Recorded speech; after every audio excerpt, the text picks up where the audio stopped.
Hello, welcome to our event. Today it's our show number 12. It's Monday, May 30th. I'm Mel. I'm Tony. Tony, we just got back from a bike ride. It's a beautiful day out today. It's about time, it was too. gorgeous, yeah. So we just got back from a bike ride, and we're going to have a beer after our bike ride. Always drive and then drink. Yes, Don't never drink and drive. Right. Man, for a while there I thought we were living in England. I know. Rain. One beautiful day. Getting depressed. Well, not anymore. Not anymore, that's right. Carry on. Oh, right. Okay. You're up first. I'm up first? Thanks, Yeah. Mel. Thanks, I appreciate that, but you're a good guy. We're gonna first of all, I'm going to talk about the BOC, Bank of Canada. Bank of Canada, that's right, who should think of raising lending rates to curb inflation now.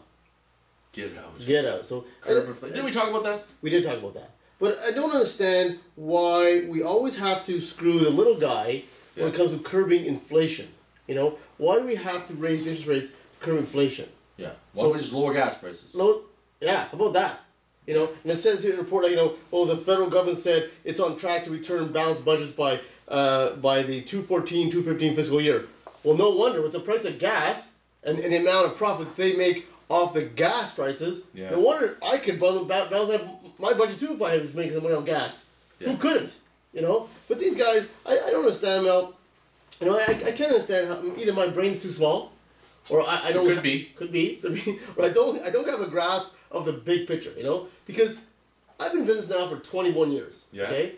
And I've weathered these so-called storms, economic storms, recessions and stuff like that. Yeah, I'm still in business in a small, dinky town. Yeah. You know, I still do well. Making ends meet. Making ends meet. But these guys are saying, like, oh, they're let's say, let me read quickly. Oh, there's gonna be some headwinds, and that should hit the global economy, and in the next 18 months. But they think that we can endure these headwinds and still perform reasonably well. Well, what headwinds? Like, talking about the westerly headwinds? The problem here, Mel, that we're happy with a car, maybe two cars, one for me, one for the wifey, Going to work every day, having on vacation, for breakfast. Exactly. The problem is these guys aren't happy with their 10 limousines. No, they want 12. They want 12 limousines. Yeah. So these are the only guys that suffer during these recessionary periods. Those are headwinds. Exactly. Because we still have to get up in the morning and go for a dump. Yeah. And use toilet paper. Yeah, our daily lives continue no matter what. Exactly. The sun always rises, and we have to do our... Exactly. I mean,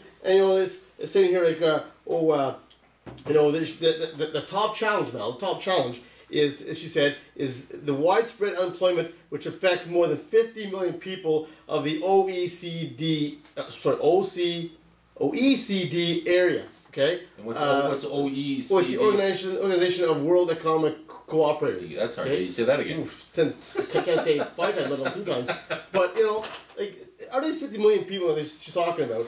I bet you 40 million don't want to work. Yeah, exactly. Because what? How can anybody work?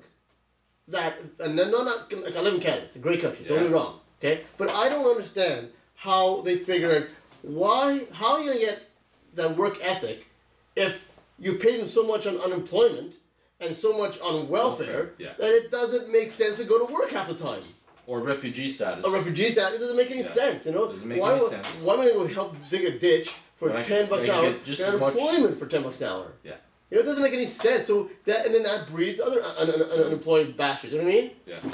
Just get to work, people. You can't make it. Yeah. Because I have a problem getting a job. I mean, I have to I have people that call me every day to work. I can't fit enough jobs in my one day. Yeah. So jobs aren't a problem. Just get to work, people. Go ahead, Mel. Our next story. The UN sees risk of crisis of confidence in the U.S. dollar. Ooh. Yeah. The United Nations warned on Wednesday of a possible crisis of confidence and even a collapse. Of the U.S. dollar, of its value against other currencies continue to decline. You know what I mean? Like that has to continue from the 2008 financial crisis. You know what I mean? Yeah, which was spearheaded by a couple of yahoos. Yahoos, economic gurus that really aren't economic gurus, and these guys are making textbooks that are young people are being taught in high-end universities. There's these economic values that are wrong. Anyways, they know that the UN economists have for some time queried whether or not the dollar should continue as the world's sole reserve currency. The U.S., the almighty dollar, the old faithful this and that. Well, it's not old faithful, whatever. They're going to be crumbling. Well, when 4 or 5 guys run the country. Yeah, and pay 4 or off 5 guys, politicians, and you know, exactly. Pay off for and these guys are walking with hundreds of millions in their pocket. Yeah, we're gonna have crisis. You know? I guess we're gonna have crisis. You know, just in here, despite a recent surge in oil prices, it's predicted that barring major disruptions from political unrest in the Middle East, we'll get to that in a minute, that they would level off at an average of $99 a barrel, close the price of U.S. crude on Wednesday, and then fall to an average of $90 a barrel next year. I don't know how they can predict that, but I don't know. They can't predict the weather. and then they say supply and demand conditions do not warrant a continued upward trend. Supply and demand conditions do not warrant.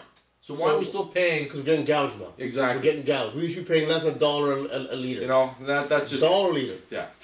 That's ridiculous. We're getting gouged, people. Getting gouged we have big to time. get And that's where inflation's coming. And so instead of doing that, they're going to raise interest rates to hurt us even more. even more. We have You to know? get together and storm somebody. You know, it's crazy. On another note, if you drive a car, Yes, we have I no do- fault I do have that. insurance. Really? Yeah, we have no fault insurance, and that means that That's the worst clock they ever came out with insurance. exactly. Just because you have a collision Yeah. doesn't mean you're not at fault. Yeah. There's always fault assigned. Apparently so. Always. And you know what?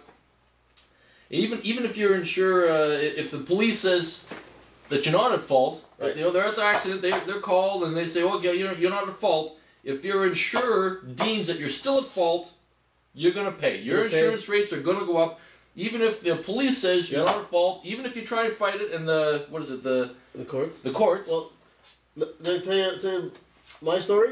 This is my story. 2 minutes or less. 2 minutes. It happened to me. I backed out of a residential home, parking, a driveway. Okay. Well, when you back out into a driveway, anywhere in Ontario, you're automatically charged. That's the way it is. And I hit somebody, okay? Okay. Well, we collided. Two of us collided, right? Okay. So, when I come onto what they call a highway, it was a little road, but it's the highway, you're at fault, okay? Okay. So, I didn't think I was at fault. I thought the person that, when we hit, I think she backed out, didn't see me, she backed onto the road, she's on the wrong side of the road, and we collided. Well, I went to court, spent the morning in court, and they had, man, they talked about CSI. They had drawings and maps out.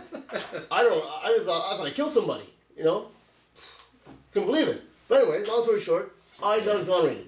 You got exonerated Completely from the courts. From the courts, 100%. It was not your fault. Not my fault. As far as the courts were concerned, there was no accident. I never even called my insurance now. I never even called my insurance company. Well, guess what? A month later, I get a letter from my insurance company saying, you, Mr. Lopes, have been in an accident. So it didn't cost your insurance company any money? Not a penny. It didn't cost them Not a penny. I out of never their called. pocket? Never called. Yeah. Okay. I got a letter by blah, Mr. Lopes. Guess what? Bend over. We're going to screw you. Yeah. What do you mean? So I called him up.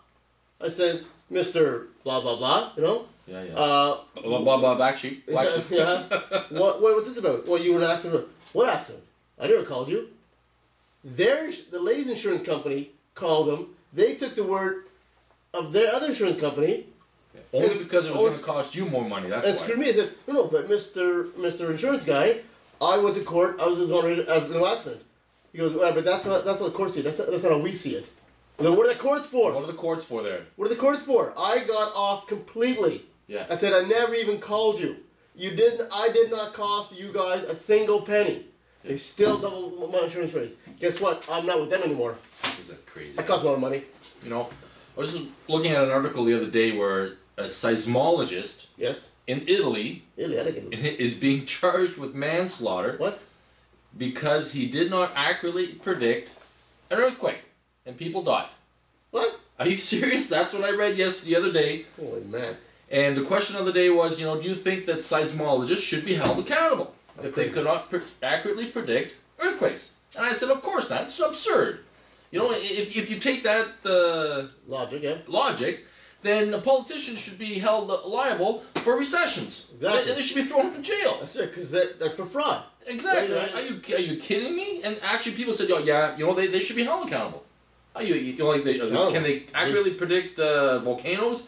No, it's just That's ridiculous. absurd. These are God-given acts, and come on. We can't even accurately predict the weather for Exactly. 3 days, for God's sakes. Back to are you done there, my buddy? Back to our jackets here, our bike jackets. Another reason why we wear bike jackets today, people, is because June 4th is, I think it's June 4th, is Ride for Dad. I'm a dad. I'm a dad. You're a dad. Twice over for prostate cancer. Okay. Yeah. Now I would never ever knock any efforts towards breast cancer for women. They do great work. I always give money for that. But people don't realize how many men have breast cancer. Because you know why? Because a lot of women are brought up or grew up to, always get mammograms, always get checked out, Yeah. Men, they're tough guys. I'm not getting no finger up my butt. You know what I mean? Well, get the finger in the butt. Because that's the simplest exam. Oh, you mean you're talking prostate, not breast cancer, prostate cancer. Prostate cancer, yeah, exactly. Prostate cancer. So men testicular cancer. Women never get testicular cancer. Exactly. Never do that. No, they don't. I've never heard. Never one case of testicular cancer from women. Can I talk now? Okay, sorry.